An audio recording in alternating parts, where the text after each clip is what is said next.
Hello, welcome back to the channel. Really quick review. What I want to do is show you a device I bought today. Anyone who's watched the channel before will have seen that I like the Apple Watch. I bought the Apple Watch, reviewed the Apple Watch, wore it for a while, and I've stopped wearing it. Why do I stop wearing it? Well, really because I prefer wearing my watch. And within that, I didn't really want to wear two watches. It looks a bit silly. So I wanted the benefits though that I got from the Apple Watch. I wanted the health benefits. I wanted to see my heart rate. I wanted to understand how it was tracking my fitness. So I've been looking around for a device that was more or less a little bit more like the Nike FuelBand I used to have and really enjoyed. And after looking at various different models, what I've settled upon is this. This is the Fitbit Charge HR. Very similar to Nike FuelBand, does all of the same features plus more and your heart rate, and really I think will give me what I'm looking for in a health device. So let's have a look at it. So what we see here are the functions that the Fitbit Charge HR does. It has 5 key functions. The continuous heart rate, where it will measure your heart rate constantly, including through the night and when you're sleeping. It will do activities and workouts, and those workouts will be automatically recognized, such as running and biking. Sleep quality, it will measure your sleep, how often you're tossing and turning and what sort of deep sleep you're getting. Syncs wirelessly, effectively it's Bluetooth enabled, so it will sync wirelessly to your phone, but also it comes with a Bluetooth dongle for your laptops if you want to do that. And then call notifications, so it does calls. It will tell you there's a call coming through on your phone. It won't tell you anything else though, no text, no messages, just the calls.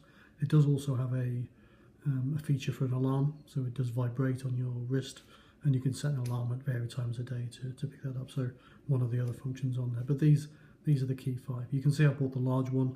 The large one is probably about the right size for my wrist. I saw a couple of reviews that said the small one would fit only very small people, so make sure you measure your wrist carefully before you buy this.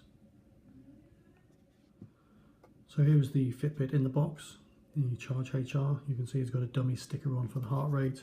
The green lights are on because it's actually working, and I've just put it back in the box for this review. It wouldn't normally be on like that, and you can see that it's quite well packaged and very nicely made. So let's get it out of the box and have a look inside. So this all comes inside the box. You can see we've got a little Fitbit manual, just really tells you where to go to set it up. Some basic safety instructions and a warranty, you can get rid of that. Inside the box itself, you'll see there was the charging cable.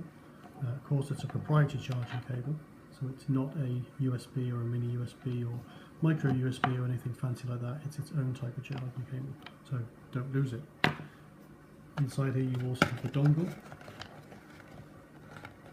which you can see is a Bluetooth dongle to put in your laptop, and that's really about it for the case. And then finally you have the Charge HR unit itself. So let's have a look at that. So if we look at the unit in real close-up, we can see it's made of a rubberized material with a crosshatch texture on the outside.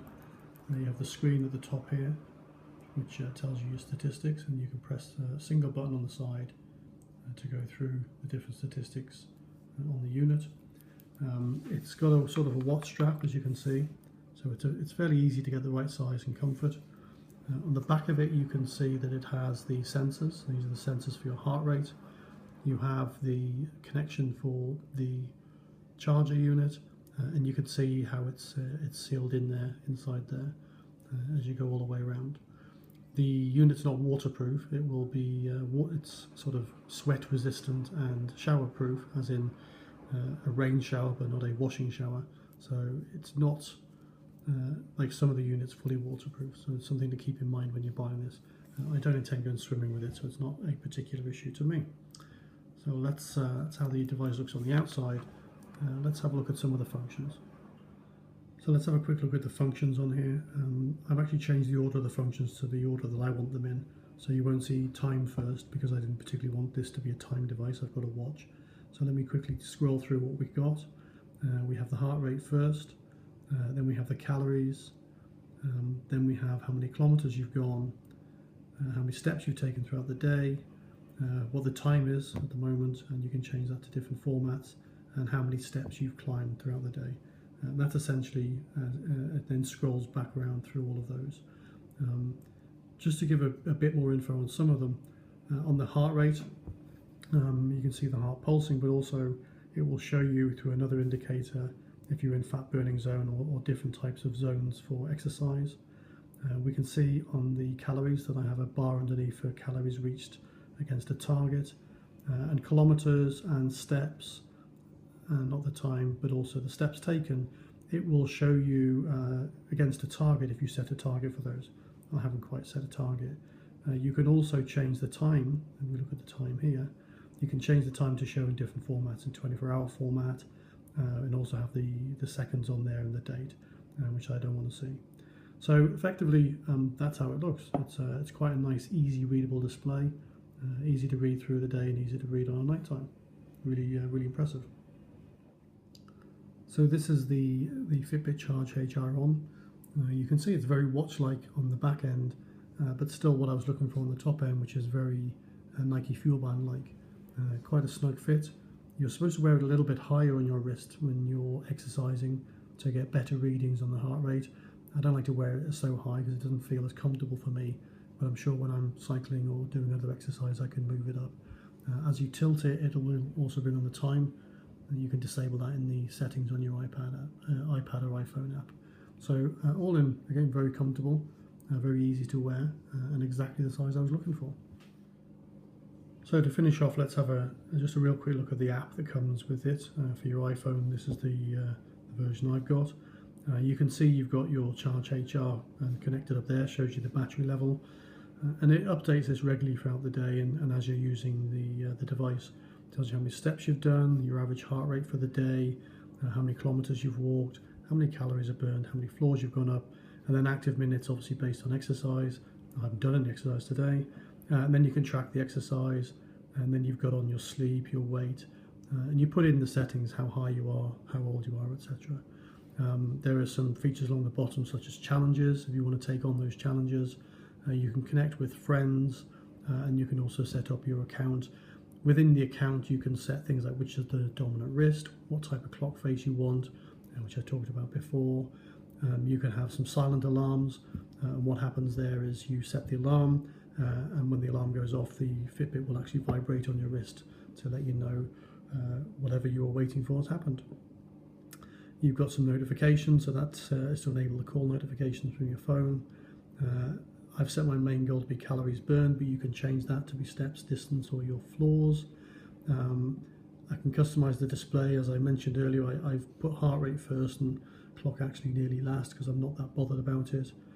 The heart rate is set to auto, which means that it automatically switches itself on and off through the day to save on the battery.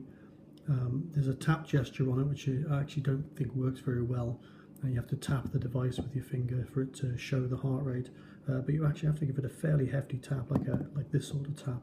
So it's actually easy just to press the button on the side. There is also quick view. I'll switch that off again because I don't want it on to see the time. I'd rather look at my proper watch. And again, on the dashboard you can go into more detail. So if I look at the heart rate, this is the daily reading in this one here, and this one would be your weekly reading per day. So you can see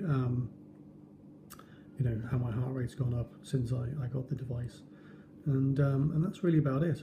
The only other thing to mention is the battery life. I'm on a medium battery here because it's probably about half full. When you get it, it's not fully charged, so you have to give it a bit of a charge. It takes about 1 to 2 hours to charge it, and then on normal use it should last for about 4 to 5 days, they say. So there we go, that's the app.